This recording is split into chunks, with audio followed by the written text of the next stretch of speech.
If y'all follow me on Facebook or Instagram, then y'all know I have been talking about this shit for like the last 2 days now. Because it's heavy on my heart, it's heavy on my brain, it's heavy on my soul, it's heavy on my everything at this point, man. I don't even want to discuss the entire episode, to be honest. I have to vent about pretty much the third act. The last two big moments that episode 8 from Shy season 7 gave me.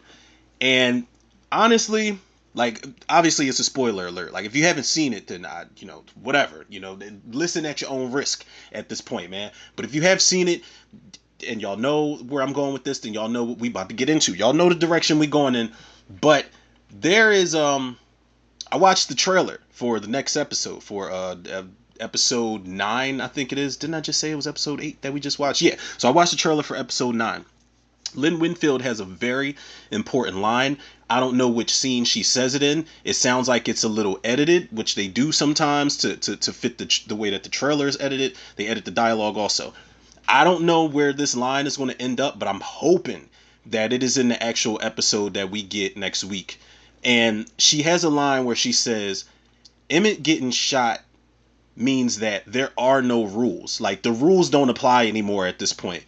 And I feel like that is art, not art imitating life, but that is something that is really, it's a direct reference to what the Shy is at this point, man. I feel like if Emmett can get shot in the Shy, then anybody can go. Now, Emmett's not dead.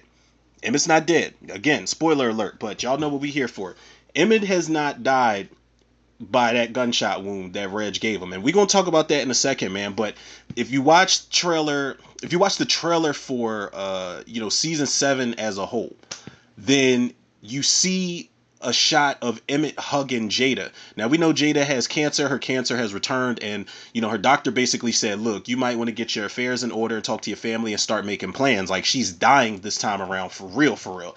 And there's a moment in the overall season 7 trailer where Emmett hugs Jada. I don't know if it's when he gets home from the hospital. I don't know if it's when she tells him that she's sick and she's dying, because Emmett still doesn't know. But there is a moment where he hugs Jada, and I'm like, okay, we haven't seen this yet. So we know Emmett still survives, and they did a pretty good job of editing that overall trailer for season 7 to where if you want to go back and see it, we don't know if Emmett pulls through with this or not. But, geek like me, I'm going to do it frame by frame, and I'm going to try to, like, chronologically piece the shit together. Like, okay, this didn't happen yet, so this is obviously one of the upcoming episodes. Cool.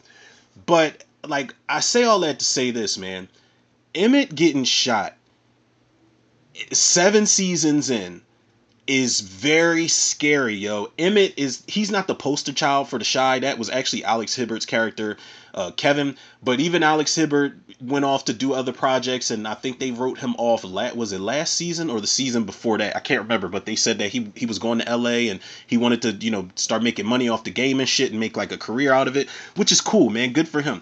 But Kevin, he was like the poster child for the Shy, and then I feel like when Jason Mitchell left the show, then we had Kevin still in the forefront. You got Trig in the forefront at some point, but Emmett is a day one who had a lot of important story points to his character, man. So if you get a main character like Emmett that gets shot and has everybody shook, like, oh my God, is he gonna die? Like, nobody's safe. Anybody can get shot. Vic Mensa's only been on since what, season 4? I think he popped up, and then he popped back up again around like season 5 or 6, and he turned his life around to God and shit like that. But he had gotten shot not too long ago by Lynn Winfield's character, and it's not surprising. I feel like, I'm not trying to be smart here, but I feel like certain characters are disposable in different ways.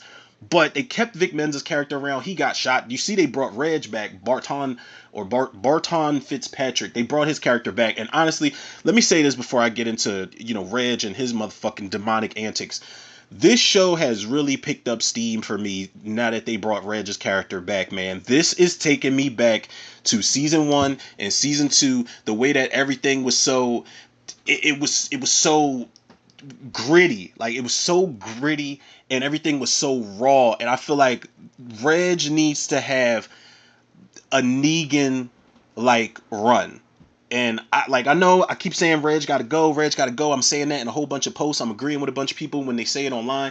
We're all in agreement that Reg gotta go, but Reg has to go in the sense of like in true Shy fashion, Reg has to go. Like we got to give him a couple seasons for his reign of terror, the same way Duda did, and then we got to figure out the outcome of whether he's gonna live, die, get locked up. I don't know if Detective Toussaint is gonna put him behind bars. I don't know, but we need to find a way to keep him around because he's too popular of a villain. But dog, in some way or another, you got to fucking go because Reg is shaking shit up, man. Listen, I have to vent, man. I know my thoughts is all over the place right now, people. I don't have any notes written down. I wanted to do this earlier, but I ended up watching the episode again, and I was like, okay, like let me just vent. I have to get this off my chest, so I need y'all to bear with me. This is not gonna be a long-winded episode, I promise y'all. But basically, what I gotta vent about when I say those last two big moments in episode 7, man. Oh shit, it was episode 8 of season 7. So Damien, we know Damien. Uh, Emmett's brother, his little brother. I think that actor is from Philly too. Stand up, man. I got to look up his name in a little bit. But Damien has a gambling problem. We've already established that, and it is bad. Brett Gray is the character's name. I got IMDb pulled up so I can get these actors and actresses' names right. But Brett Gray plays Damien, Emmett's little brother. They share the same dad. Darnell's their dad. They got different mamas. But he has a really bad fucking gambling problem, man. And the episode actually starts off with Darnell taking Damien to, his I guess gambling anonymous class where he meets Karuchi Tran's character. He fucks her in the bathroom too. So good on you, sir. That is actually a really good win, man. I can let all your bullshit antics slide when you get some from Karuchi in a bathroom stall. And honestly, I don't know how safe that was because I know he definitely probably didn't strap up. So you're definitely wilding out here in these streets, my man. But Damien is in, he's gambling. He stole money out the register to I think he had to pay Hannibal back, which is Brandon's cousin, Jason Mitchell's character's cousin. And Hannibal, Chris Lee, big shout out to Chris Lee, man. I love this character. The fact that they still find ways to weave him into the storyline and weave him in with these characters. His energy is so needed on screen. He's a really great character. I think like just him as an actor in general, man, I want to see, I'm pretty sure he's been in a lot more, but I want to see a lot more of this guy on screen, man. There's something really infectious about the vibes that he brings to the show, man. I love his character. He does some nut ass shit at one point in time in the episode, and I'll get to that in a second. But long story short, Reg, Hannibal, and Damien are hanging out. Emmett texts his brother, and he's like, yo, bro, you want to hang out and get some food? He's like, no, I'm with friends. I already ate. And Emmett's like, whatever, don't come in my house all late, though. So it turns out Damien doesn't really tell him who he's with, but he's hanging out with Reg and Hannibal at, Jake's old apartment, which is Reg's new spot. And they're just talking shit how men do when they watch sports, and it's just like, yeah, I bet you get this next one wrong.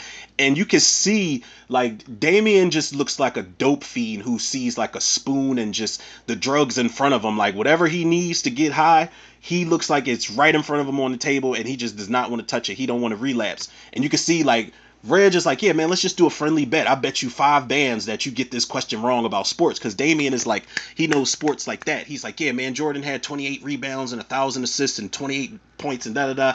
Like, so he's getting in Reg's ass, like, no homo shit about this, about this whole basketball thing. And he's like, yeah, I bet you get this wrong. Like, let's bet. He says, let's make a bet. I bet you 5 bands you get this wrong. And he asks him something about Jordan's flu game. And Damien gets one thing wrong. I think he gets either the rebounds or the assist number wrong. And he's like, yeah, have my 5 bands by tomorrow night. And he's like, yo, can I just get a week? And Reg was like, yo, if I don't get my money from you tomorrow night, I'm going to beat the shit out you. And I don't know how lightly that was to be taken, but it's Reg. And Damien has just got the look, like he's got the fear of God looking, like the fear of God in his eyes when he's looking at Reg, and he looks at Hannibal, and Hannibal's like, nigga, don't look at me, because Hannibal told him not to bet. He told him not to do it, and he did it anyway. This is Damien's bid that he's making in. He's got to lay in it. And this is one of the reasons why Damien, you might have to fucking go too. Like I said, there's a lot of people that got to go at this point, man. Damien, you might be one of them because his gambling addiction is out of control, and you're getting people in the line. I said this in my post earlier. You're getting people in the line of fire that you have created. So he ends up, and he says it. He's like, man, I'm going to have to beg, borrow, and steal to get this money to you by tomorrow night.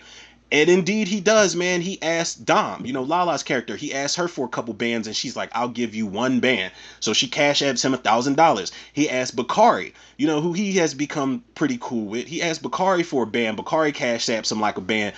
But I love how everybody's got the same reaction to Damien when he asked to borrow money. When they find out how much money he asked to borrow, they like, damn, nigga. Like, they all have that ongoing response. I'm glad that's a nice little thing that they kept going as far as people reacting to Damien's money problems. But no, Bakari gives him money. Dom gives him money. Jada, he even goes to Jada, who is dying at this point. And this is when I'm like, you are a real piece of shit, Damien. But she gives him money and she's like, listen, you need to get help. You need to stop this. Here's a couple dollars. Or I said a couple dollars, like she gave him, like 2 ones or something like that. But she gives him money. He still comes up short when he brings Reg the money. And Reg, listen, I felt so bad for Damien. I know I'm saying he has to go, and you do, because you're the ultimate liability, sir. You are a security risk out here in these streets, and you have to go, man. Like, just write him off to move to another country or something like that with his mama. I don't know, but I can't do that because his mama kicked him out because of his gambling problem. God, people, it's a lot, man. But he brings the money to Reg, and Reg is like, yo, you short. And Reg beats the shit out of Damien. I'm talking like he slaps the fuck out of him to the ground and he kicks him in his stomach. He's stomping his face out. He beats the shit out of Damien. And at first I was like, Hannibal, you real corny for sitting on the couch and watching it go on for as long as you did. And Hannibal broke it up. I'm glad he broke it up because I feel like Hannibal is one of those characters that is asking himself, what would Brandon do? Like, I don't think that they're thinking that much about Jason Mitchell's character much at all at this point in the series. But I am, and I feel like Hannibal, that's something that his character, he's into pharmaceuticals and he's a hustler on the side and things like that. He knows how to get at a dollar for sure.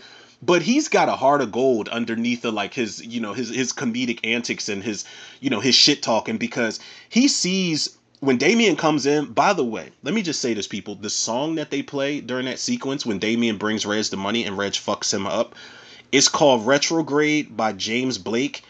Big shout out to James Blake. I almost played it in the beginning of this video, but I didn't, like, if I put this on YouTube, I don't want YouTube to hit me with a fucking copyright notice or something like that, because they will, because YouTube is, we're going to have a pretty dysfunctional relationship, but I got to get better at the copyright shit. But that song that they played during, I've never heard that song before. I've never heard of James Blake. That song has been on repeat since they dropped that episode, since I watched that episode. That is an amazing, beautiful fucking song. The fact that they played it during such a hardcore, brutal beatdown was crazy, but the way that they synchronized it with the sequence was so well done, man. It almost gave me chills on the low. But he beats the shit out of Damien. Hannibal breaks it up. Hannibal's like, okay, I've seen this go on for too long, and he pulls Reg off of him, and he's like, yo, you crazy, man. And Damien runs for his life. The way he scurries out that door is almost like he beat his ass so bad he took him back to his childhood, because that's the way kids run away from ass whoopings. If they get their asses kicked in school or at the schoolyard and they gotta run home and run to the room or something like that, that's how Damien scurries out of that apartment to avoid getting the shit beat out of him even more. But I like the fact that Hannibal knew what it was. Like, Damien walks into the apartment and he looks at Hannibal and he kind of like shakes his head from left to right real quick, and that's him. They're saying a lot without saying anything at all, and I think that's Damien letting them know, like, bro, I ain't got it all. This ain't all the money. And Hannibal kind of stares at him, doesn't say a word, but he gets immediate concern. He's looking at him like, oh shit. Like, he looks at him kind of like, well, what the fuck you mean you don't have it all? And then he kind of looks at Reg and he looks back at Damien. He's like, oh shit. Like, he doesn't say it, but you can tell he's thinking it, like, damn, this is about to go left really bad. And it does, man. So after that, Damien runs back to Emmett and Keisha's crib. Emmett's been drinking all day. He's been drinking whiskey with Trig. Trig actually breaks the news to him in a scene where, it's just them two talking, having a drink, just homie shit. And Trig actually tells him that him and Tiff kissed. I'm not a fan of that shit either. That's a whole nother story for another time. I don't like what they're doing with Trig and Tiff's characters. I figure, look, there's no bro code in this shit. Kevin was he liked Andrea in season 1, and then Jake asked Andrea out, behind Kevin's back, and he found out about it. Kevin liked Maisha, and then Maisha and Papa started dating, and then Kevin was with Gemma, and then Jake took Gemma from Kev, and then like Gemma. There's no bro code with these characters. None of the male characters. They fuck after each other all the time. They've been doing this shit since the beginning of time in this series. But I feel like out of all the women in this show, I'm not saying in the show, but like I'm talking like in the vicinity of these characters, of all the women, you go after Emmett's ex-wife, man, and it kind of made me feel some type of way because it made me think of season 4, I think it was, or season 5, where I think I want to say it was season 5, where Tiff found out Emmett cheated with Dom, and she didn't want Emmett anymore. She didn't want to be married to him anymore. And Emmett's like singing "I Wish I Never Met Her," and he's singing off key, which is funny because Jacob Lattimore can really sing. So I think that was funny to have an actor who can sing his ass off acting as if he was struggling to get notes right. So that was a funny moment. But Trig walks in on him in his office at Smokey's, and he's like, "Damn, it's that bad." And he's like, "Yeah, Tiff left me." He's like, "Yo, come here, man, give me a hug. It's gonna be all right." Which was a rare moment between them two, because I feel like as men we don't have those moments enough, man. Like where we just comfort our friends when they're going through shit. I mean, we talk shit to them. I mean, however we bond as men, people, it doesn't matter. But that was a moment where they kind of had like a different type of brotherhood in my eyes. And now Trig is pushing up on Tiff of all people while she's pregnant with Rob's baby. Mind you, Rob's already gone. He passed away last season, and I said it like motherfucker died of natural causes. No, a Nuck shot him 4 times in the back, which was a crazy contradiction because when they killed, it was either Nuck or Zay. When they killed Papa's dad, and Bakari, pressed Nuck about it with the gun in his face, he told Bakari, he was like, "You gonna kill me?" He said, "You shot Ronnie in the back. You don't got enough balls to shoot a nigga like me in the face, but you shot Rob 4 times in his back, and he didn't have no gun on him or nothing, just because you felt disrespected." I thought that was just a little bit of irony for me. But look, man, I don't like the shit that's going on with Trig, but he told Emmett, and you can kind of tell Emmett feels some type of way about it, which is weird as fuck, but that's neither here nor there, man. So Emmett's drunk. Damien comes stumbling in with a cloth on his face. His shit is all busted up. Emmett is on go off the rip. He's like, "Who the fuck did this, man? What happened to your face?" Keisha comes in. "Oh my God, what's going on?" And he's like, "Who did this to you?" He's like, "Reg." And Keisha's like, "Reg." And Emmett's like, "Yo, I thought this nigga was dead. Where's he at?"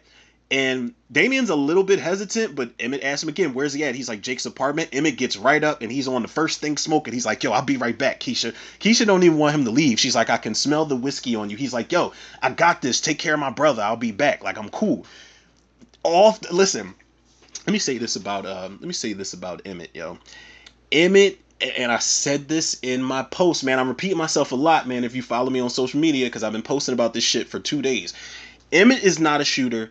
He's not a street nigga, but he ain't no bitch, man. Emmett has stepped to Reg at this point. Emmett has stepped to well, not Q. He was actually riding out with Q in season 1. He was scared, but he made a couple dollars for him and his kid at that point. But he stepped to Duda. He done put the burner to Duda's cheek. He done fucking tried to do a drive-by on Duda. Like, Emmett is not a bitch, man. If his family is in jeopardy, he's stepping for his family, man. And I've always respected that about the character. Emmett has come a long way. Emmett has come from being a guy with just multiple baby mamas out here in the streets, and he wants to fuck everything moving and just collect sneakers and make his little money that working at Smokey's. But he's a businessman now. It's a lot of shit that Emmett has going on for him, man. And the fact that he was right away with the shits. He goes right to the door. He knocks on the door, and Trig, not Trig. What's the fuck is his name, man? Reg is in there smoking his L on the couch, and Emmett's knocking. He's not saying who is it when Reg is like, "Yo, who is it, man? Who the fuck is it?" Reg gets his gun, tucks his gun behind him, and Emmett just rushes. As soon as that door opens up, he rushes Reg to the ground. And he's like, "Why you beat up my brother?" He's like, "That nigga owe me money."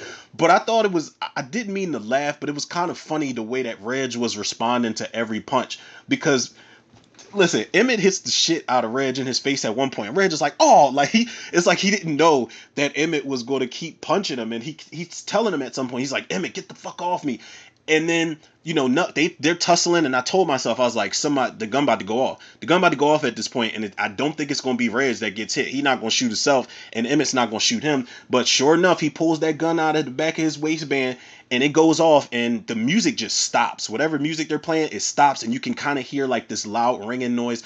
I'm assuming that's that's really what it would sound like if you fire off a gun that close, like in that close proximity with 2 people in it, or just one person. Your ears is definitely going to be ringing something crazy. So you see Emmett's not moving, and Reg now has this, you could tell he didn't even mean to shoot him. It's like he didn't know what else to do, so I guess off impulse, instinctively, he grabbed the gun and wanted to defend himself. But bro, like, just take the ass whooping, man.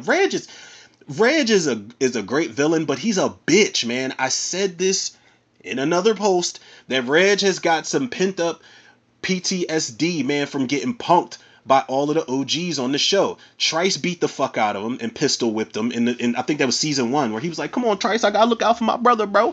And Trice beat the shit out of him. He said, "You fuck up again, I'm gonna take your life." And he wore them scars for, I believe he wore those scars for the rest of season 1 and season 2, if I'm not mistaken. I don't remember, but Trice whooped his ass, and then he helped Q. Q told him to kind of set up Trice because Q wanted revenge for Jason getting murdered in that first episode. So Reg ends up killing Trice, but he does get punked by Q. He's talking to Q, and Q's just laughing in his face, and Sonny's in that nighttime sequence where he's got the gun to Q, and then Sonny knocks him out, and then he's surrounded by Q and 2 of his goons. Then he's getting punked by Duda. So he's getting punked. Him getting punked by all of these OG characters. Reg is only gonna do this kind of shit with people he can get away with it with.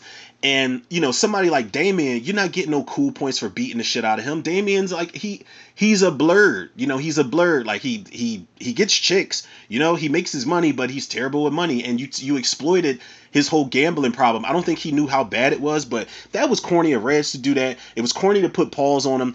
And when you see Emmett, rushing you, then you shoot him. Like, come on, man. You should have known there's going to be some type of consequences. But again, I do feel like he does it with people that he's like, man, I ain't got nothing to worry about. But he didn't count on Emmett showing up and trying to beat the brakes off of him either. So that happened. Emmett gets shot and the episode goes off. Now, I know everybody's panicking, but like I said, Emmett is shown in that overall season 7 trailer. So go back and watch that trailer. There is a shot of him on the couch hugging Jada. I'm almost sure that is Jacob Lattimore's character hugging damn, I forgot the actress name who plays Jada. What is her name? Not Tyler Abercrombie. What is her name? What's that woman's name? All right, hold on, because I love this actress, man. I gotta look this up. I have to look this up. Yolanda Ross plays Jada. Jada Washington. Good for her. So yeah, Emmett does make it through this ordeal, man. But next, I don't know what's coming next, because in the trailer, Trig is telling Reg to get out of the apartment, and he's like, but Emmett pulled up on me first, and Jake's like, yo, you didn't have to shoot him.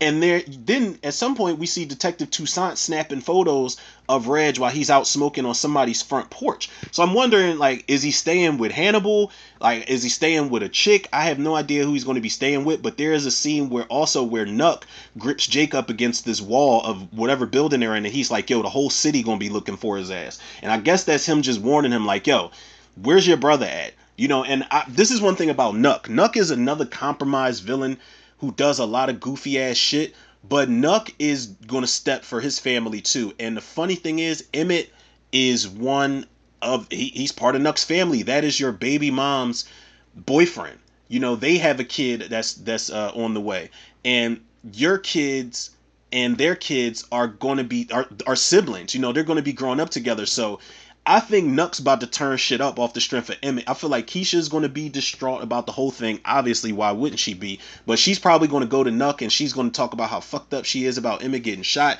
She can't lose him, and Nuck's probably going to be like, yo, I got you. Like, I'm going to make sure we take care of this nigga for you. Like, he's becoming more of a problem than he should be. And I like Nuck. What you gonna do, bruh? What are you going to do? I don't know what's going to happen, y'all. But I'm telling y'all, man, this episode is one of the reasons why season 7 is becoming one of the best seasons of The Chi for me since season 1 and season 2. Now, don't get me wrong, man. I haven't necessarily disliked any season yet, but I pick and choose, man. If I had to rank them, I don't know which order they would go in, but I know season 1 and season 2 and this season are definitely top 3, hands fucking down, man. This is going back to the roots of what the show, what pulled me into the show, man. It's just gritty. Something about Reg coming back, man, just turned this thing up to 1,000, and it's just getting more gritty, and it's getting more raw, and it's getting that old thing back again, man. And I love it. I don't know what's going to happen. All I need at this point, I need Detective Cruz to pop back up. Maybe him and Detective Toussaint work together to take Reg down. I don't know. Maybe she calls in help and he comes in. I don't know, but I do miss seeing Detective Cruz in the show. But I guess his direct link was Brandon and Coogie, and Ronnie, and all those characters are gone. All those characters have been killed off on the show. So I mean, they one would think, well, why would he come back if those were her direct links? But honestly, Hannibal was a direct link to Brandon, and Brandon's been gone for a lot of seasons now, and they have him back into the mix as almost a main character. Like I think Hannibal should definitely get more. I think he should get more scenes in the show, to be honest, man. But I'm very curious to see the chain reaction of events that's about to take place, man. Because Damien, this is all your motherfucking fault, to be honest, man. If you never would have made that bet, you never would have owed that money, you never would have got shorted, you never would have got your ass beat by Reg. Emmett would have never showed up at Reg's door. Emmett would have never got shot. Like point blank period, man. This episode is so, and did I mention, I know I mentioned it before, but I'm gonna mention it again and act like I didn't mention it. James Blake, that retrograde song, man. When I tell y'all it's been on repeat in the headphones when I'm walking, like I'm telling you, it's been on repeat, man. That is a great song that they put in that scene, man. If listen, watch the episode, y'all. Honestly, watch the episode. If y'all haven't watched it and y'all listening to these spoilers, then God bless y'all. Y'all really the Tudor Reviews MVPs. If y'all be listening to the spoiler-filled stuff and haven't seen it, then I think I appreciate y'all 10 times more. But I'm telling y'all, man, if anything, look up the overall trailer. You know, when it's like this season on the Shy, look up that trailer, do a frame by frame. Emmett's in there, people. We need not panic. And honestly, if y'all kill Emmett off, I don't know what, it's a lot that would make me want to quit this show. This is one of the best shows on TV right now, and it has been since season 1, man. I've always loved this show, man, from the moment I laid eyes on it. And even when it hits those dry spots and those moments of where I'm like, why would they write this in there, and why would they put this in there, and why would they take this person off? Even through all of the stuff that I might complain about, this is still must see TV for me, man. And there's a reason they got renewed for season 8, like 3 episodes in. I was like, yes, well deserved, man. And I want to follow this for 8 more seasons if we can get that. But like before I close this out, man, let me say this also. Some characters, like when I say characters gotta go, some characters really gotta go. Like I'm talking about, like, just write these characters out of the mix. And I'm not even trying to be smart, man, but I just feel like it's sort of like this aimless sailing blind type of thing with certain characters. Papa, I don't know what the fuck they're doing with his character. I don't know if he's going to become his father. I don't know if he wants to be the new Pastor Zeke. Even his mama was like, yo, he ain't your daddy. You know, your daddy is your daddy. Pastor Zeke ain't your daddy, Papa, like, or whatever.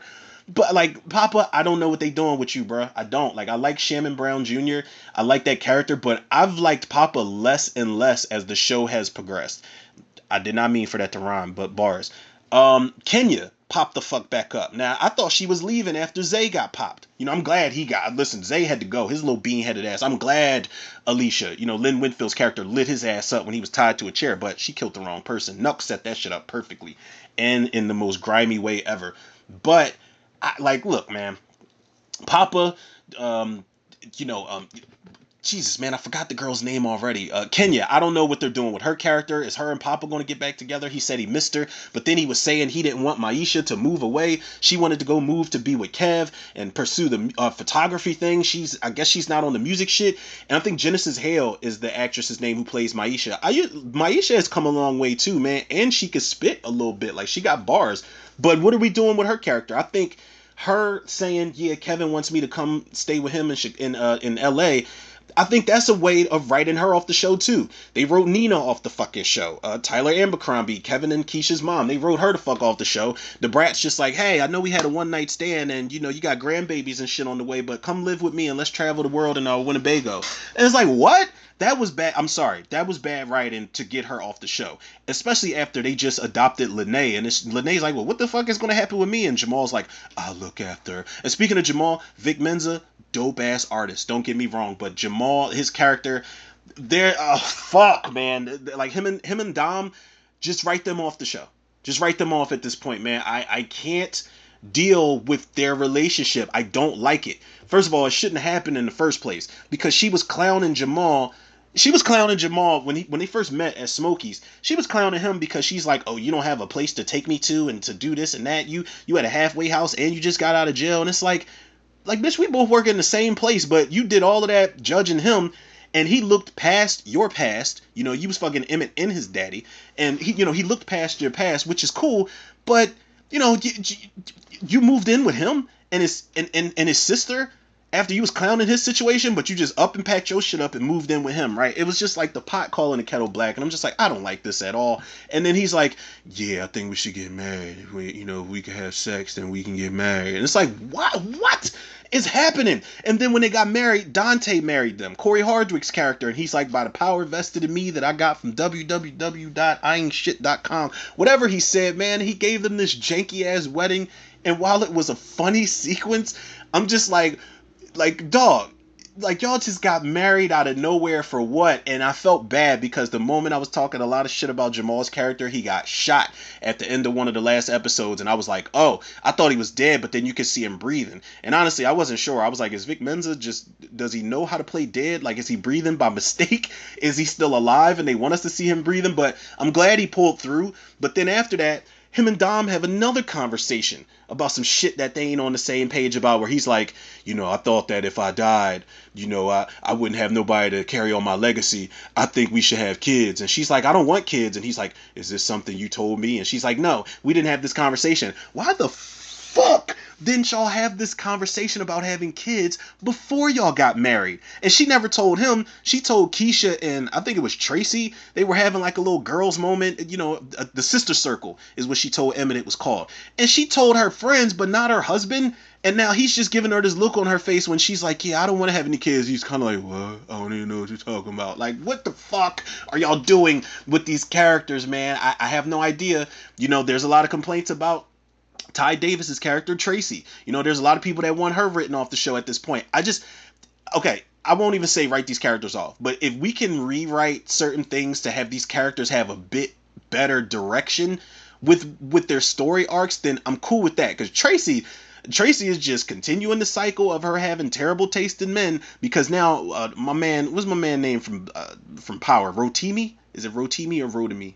It's not Radames, I promise y'all. But him, Charles, he is like a fucking pastor gigolo. He's a pastor gigolo. He's laying pipe on these chicks, and he's knocking on doors in the Mother's Day episode, and he's like, may I lay hands on you and pray for you? And you could tell these are single women who ain't had no dick in a long time, or their husbands really don't pay them no mind, or just give them bad dick on the regular, because he's going from door to door, sure enough, man. And they don't show him fucking these women, but you can tell he's sleeping with all of these women, because Tracy asked him on the little yacht party, she's like, how many women on this boat have you slept with? And he's laughing, and he's just like, well, listen, man, I'm not gonna lie, I love the attention, but I would trade it all for you, or whatever cap he says to Tracy. And it's like, Tracy, you haven't learned at this point? Like, Ronnie was a tortured soul, man, but I think his intentions towards Tracy were always good. He genuinely loved her, man.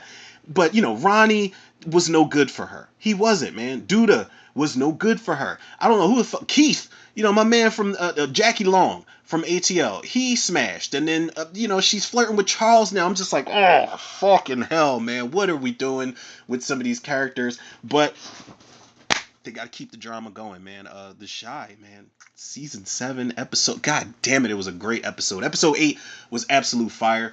This is probably the most addictive episode that I've seen this season. This is my favorite episode by far.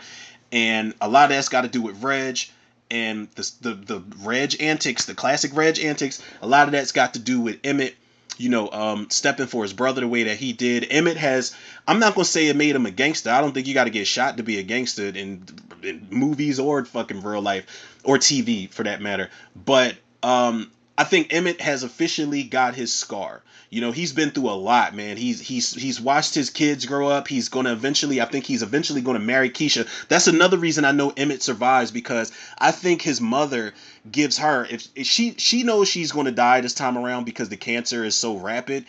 But I think there's a shot in the trailer where somebody's giving somebody a wedding ring. I think she's going to give her wedding ring to Emmett to give to Keisha. That way he can marry her, and, it can be like some kind of an heirloom that they pass down to always remember her by, or something like that. Maybe she gives him the push, like, listen, you almost lost your life. You got a baby on the way. You got to stop getting involved with these knuckleheads out here. Marry Keisha and get the fuck out of here.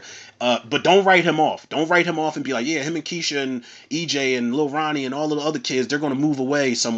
Because they wrote one of his baby moms off the show. She's taken, I don't remember if it's Devontae, I think the one son's name is Devontae, the other son's name is Cassius. One of the sons is the thick dark skinned girl is moving away to Pittsburgh, I believe, and she's like, it's a better situation for me and our son, and she's about to roll. But please don't write Emmett off the show.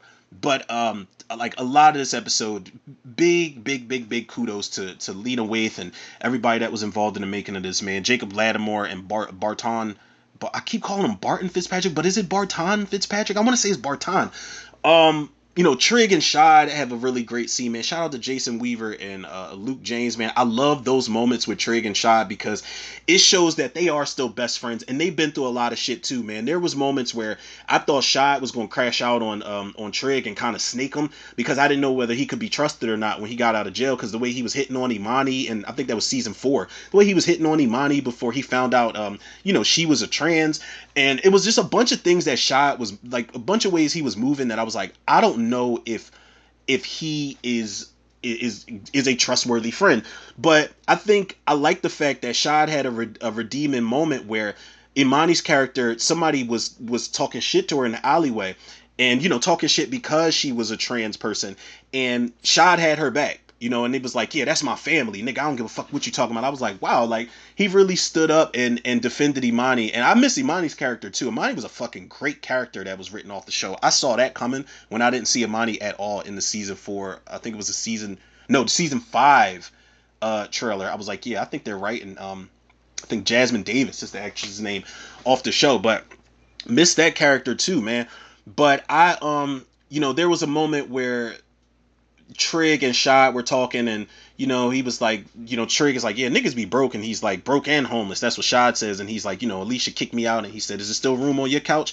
And right off the rip, Trig is like, yeah, of course, man, I could use the company. And they kind of laugh it off, like, yeah, it's gonna be like old times, and you ain't getting me in no trouble like old times. We ain't doing that. So it's a good moment, man, because you need a friend like that. When you're somebody like Shad, you need a friend like Trig that's going to always hold you down. And yeah, man, I got you till you get on your feet. Like I free room and board, dog. I got you till you get your shit together. And that's great that they still got that brotherhood. They also have a great moment where Shad asks him, yo, what are we going to do about Reg? And he's like, man, I don't know. He's like, yo, he got trouble in his eyes, man. I think he going to fuck some shit up.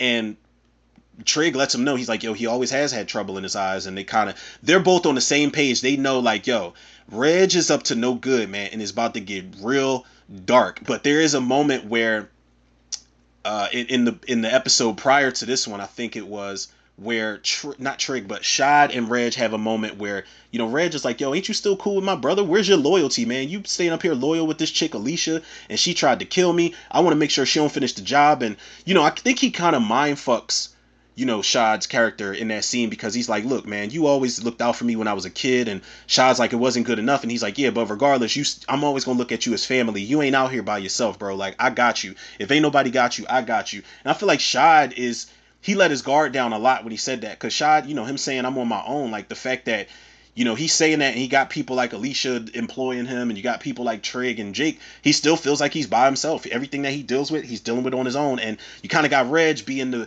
villainous snake that he is, and he's kind of like trying to manipulate the situation. He's like, nah, man, like, you ain't on your own, bro. Like, I got your back type of thing. But it's so much good shit going on this season that it's hard to really talk about everything. But I think that this episode was definitely a game changer. They have officially the stakes have been raised, yo, and I think that's one of the things that TV shows should do. They should pull that fucking that safety blanket from up underneath us at every point, like at one point in time. Not all the time, but every so often we need a moment to shake shit up where it's like, yo, now I know everybody loves Emmett, but he gonna take a bullet in one of these episodes just to let everybody know this is still the Shy. Like, niggas get shot every day, B. You know what I'm saying? Like, I love those moments. Those moments are scary, even though these are fictional characters. I don't care. Those moments are still scary because I don't want to see Emmett go anywhere. I'm pretty sure everybody else does not want to see Emmett go anywhere, and I'm almost sure that my theories is right. Emmett's in the trailer. People, go look it up, man. I'm about to look it up now just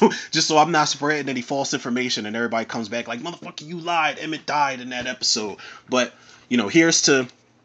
I do have a beer next to me, but I'm not gonna sip it. I'll wait until after I close out. But here's to this episode being great, and here's to hopefully Emmett's survival. And I don't know what. It is a war brewing, man. It's a war coming, and it's about to be crazy. I don't know how many episodes we got left, but we are on episode 8. And yeah, people, y'all already know where to go, man. And if y'all don't, y'all can follow the podcast on Spotify and wherever else you get your podcast from. Shout out Spotify for creators. Follow me on Facebook, Instagram, and TikTok, Romero Tutor, and follow.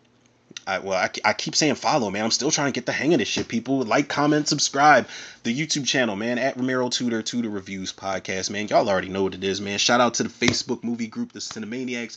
And last, but certainly not least, shout out to the Tutor reviewers, the listeners, the lovers, the supporters out there. I think I'm going to drop this episode tonight just because I couldn't wait any longer to record it. Like I said, I didn't have no notes or nothing. I was like, look, let me just vent. I didn't think it was going to be 40 minutes or so, but I said, let's get this out the way. But the plan for the rest of the night, people, and I don't know if I want to scare myself half to death like this, but arachnophobia commentary is what I wanted to do. I really want to do it, and if I do, I'm going to have to turn the lights out, and I'm going to be constantly looking around me and checking for it. I swear to God, if I do arachnophobia, it's always triggering to watch that movie. But me and my brother were cleaning the yard this morning, like the backyard, and we were like moving these old boxed floorboards, and it was a bunch of fucking spiders behind one of the boxes, man. And I'm telling y'all, I grabbed a sledgehammer, like a little tiny miniature sledgehammer, and tried to kill them with that. That's how much I don't like those fuckers. Now, I think a sledgehammer probably would have done what's his name, Jeff Daniels, some good in arachnophobia when he was in that basement. Listen, man, if I do that commentary tonight, that's gonna be one of the worst scenes to get through, man. Is when he's in that wine cellar, just trying to go toe to toe with that. It's like the fucking final boss battle spider. You know, that spider shrieks and gives him a jump scare when it literally flies out that what is it? Is it the water spout or one of the drain pipes or something like that in the basement? I don't know, but arachnophobia is gonna be a rough one, man. But I don't know. It might be a fun one. Who knows, man? I think I got enough sip here to make it an intox commentary. I don't know, people. Time will tell. We'll see what happens. But y'all already know, people. The love and support y'all show me, I show it back to y'all tenfold and then some. So with that being said, people, yours truly, Romero Tutor. Another episode of Tutor Reviews in the can. I'll check y'all on the next one.